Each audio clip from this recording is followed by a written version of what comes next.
see too many NFL coaches going back to college ball. Oh yeah, no doubt about that. Well, on that note, Mike, I want to thank you very much for being on the program. I know any final. I know I've been asking you a few times, but any final thoughts about the Michigan State game that you want to say? That did you expect it to be that decisive? Well, no, I didn't. I thought it would be closer. I think that because of the in-state rivalry and the history that Michigan and Michigan State have had, I always expect a close game. But I love seeing a blowout because I love being able to relax in the fourth quarter and not be biting my nails. So I think just for day that day, you're outside of beating the Buckeyes and beating the Sparties. Oh, there you go. Well, let's shoot for another blowout. But yeah, I think Jim Harbaugh enjoyed running the score up against Mark D'Antonio. That's for sure. And I think that. Well, I mean, it's all about instinct. Oh yeah. There's so many facts that beating the Spartans is a big deal because you got to recruit in the state. Not that we don't recruit in Ohio, of course. Right. But if you're going to be good long term, you got to get the best of them. All right. Michigan's on its way to doing that. All right, Mike, all I can tell you is happy Thanksgiving to you, and I'll be in touch real soon, and we'll look forward to bringing you back on after the Michigan-Ohio State game. I always enjoy it. You understand the game well, and I enjoy your incisive questions. So you take care and have a great Thanksgiving. All right, thanks, Mike. You too. We'll talk soon. Enjoy. I'll shoot for a Michigan win over Ohio State. I'll take a 7-point win just to beat the Buckeyes. All righty. There you go. Okay, we're together. All right, we'll talk to you soon, Mike. Thank you. Appreciate it. Bye.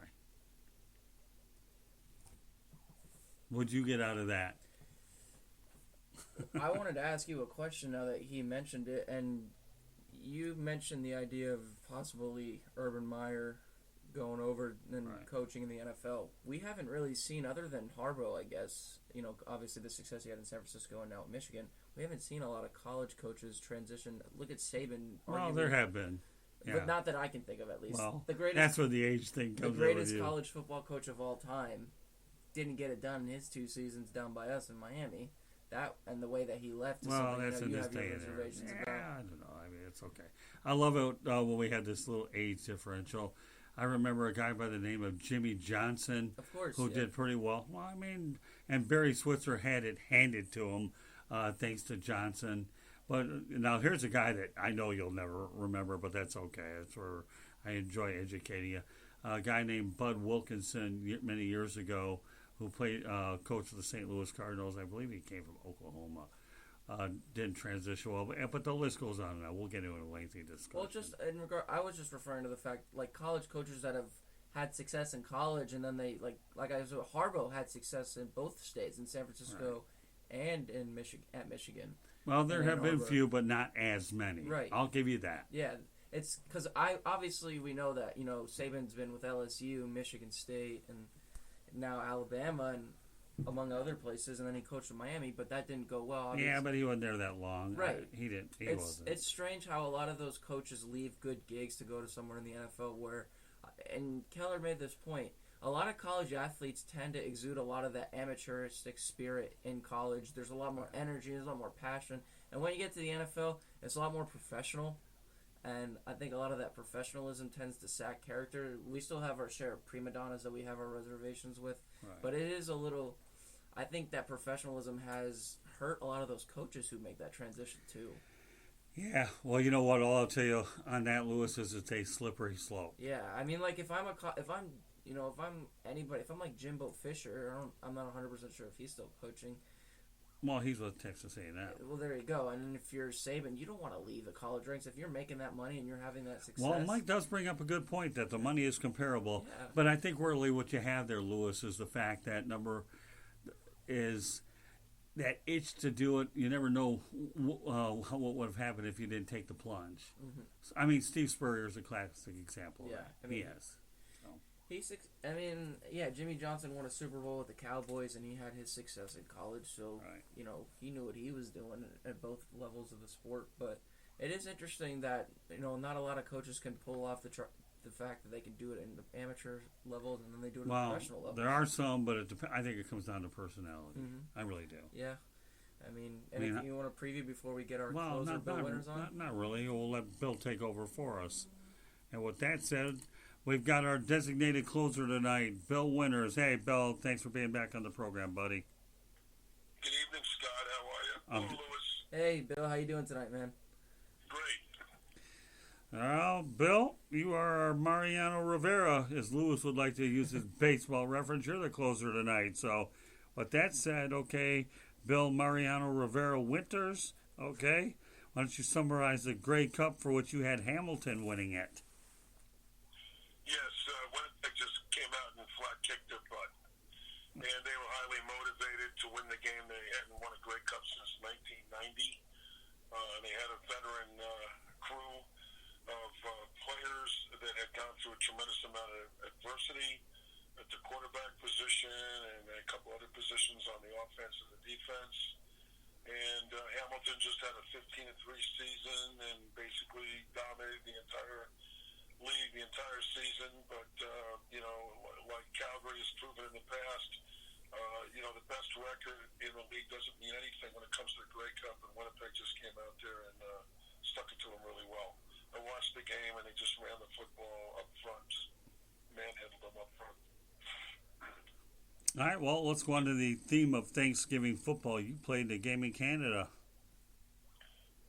Yes, if you go to my YouTube channel, and again, a little bit of promotion here for viewers if you haven't subscribed to my YouTube channel, just go to Bill Winters Football.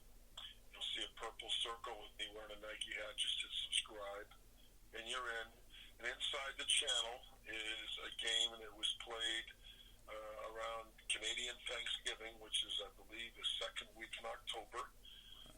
And we went on the road to play the Saskatchewan Roughriders. And I did not know what a rouge was at the time. And the game wound up being a 35-35 tie. And you can see a copy of the game. And it's one of the wilder games in CFL history. We were the defending champions, and Saskatchewan was the worst team in the league at the time. And we played in temperatures of 18 degrees and a 44-mile-an-hour wind. So there was a definite advantage to kicking the ball. And we were behind by 2 touchdowns with about 3 or 4 minutes to go in the game. And we came back and took a 1-point lead with a backup quarterback by the name of Jerry D'Attilio, who was Canadian. And that's the key to winning up in the CFL is at that time when we played, they carried a 33-man roster. I believe they carried 12 Americans on a team. Right. So you have certain positions that are American, certain positions that are Canadian. So if you have really good Canadian players, you're at an advantage. That's why our Alouettes were pretty good.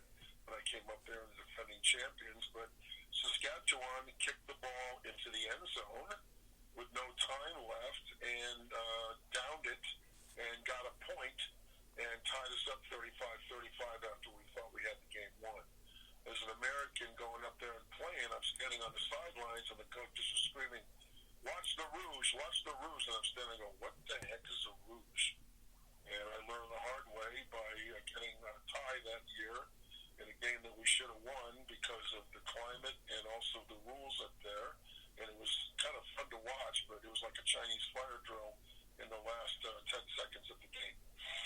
And the ball sailed about 60 yards in the air, caught the Gulf Stream, and landed in the end zone, and they downed it and tied it up after we had a 1-point lead. And so that was interesting. So I always remember that when I think of Thanksgiving. I think of Thanksgiving in November, and then I think of Canadian Thanksgiving that happens in October. So tell me, how passionate are these Canadians about their Thanksgiving playing a football game on that particular day? Oh, it's big time. The CFL is older than the NFL. A lot of people don't know that. Right. That's the first thing. And they have a Western Conference and they have an Eastern Conference. And they've had a steady draw for years up there. And to be an American player up there, particularly as an offensive lineman, which they don't really carry anymore, back when I played, we had two import offensive linemen. We had Dan Yoakum, who was a second-round pick of the Philadelphia Eagles, who decided to go up to Montreal. And then I came up a couple of years afterwards and was the right tackle for the Montreal Alouettes. And we ran the football, so we were different than the other teams because that league really features a lot of passing. Right. And they got guys line up a yard off the line of scrimmage. So, three-step drop and the ball is gone. So, there's 12 players on a team as well. They keep a guy in motion. So it takes a little getting used to, but as a lineman, you need to be a little faster than the guys in the National Football League. But to answer your question, the fans are crazy about the CFL. When I was with the Alouettes, we played in Olympic Stadium. We drew around 53,000 fans a game. It was almost like it was like playing in an NFL city. And I believe Montreal is a pro city because we had the Expos back then, which are who are now the Washington Nationals, who just won the World Series. Right. And we had the Canadians, and we had the Alouettes, and it was like living in a New York, in a major New York, major U.S. city, and playing ball there, and the facilities were unreal. So it was just a blast for me. It's changed a little bit since when I played some 35, 40 years ago. But, the CFL is still a good draw, and it gets tremendous turnouts with the teams. Okay. All right, we'll go on to the business of our Thanksgiving. Coming up, we got 3 games on tap, the Bears and the Lions. I'll let you make a few predictions. Well, the Bears will get the win. I think they still got a shot at the playoffs. They're on the outside looking in. But, I think right now Detroit's having some serious issues at quarterback, and they seem like they've got a lot of injuries. And I think the Bears will go into Detroit and take care of business on Thanksgiving Day. But you never know. Detroit always plays tough on Thanksgiving. So, again, on any given Thursday, you never know. But I kind of like the Bears in this game. Okay. Matt Patricia's on the where do you think Matt Patricia goes? Do you think he'll survive the season, but do you think he gets season number 3? That situation doesn't look very good, do you? Oh, no, I think he's done a really good job up there. They just need to be able to run the football.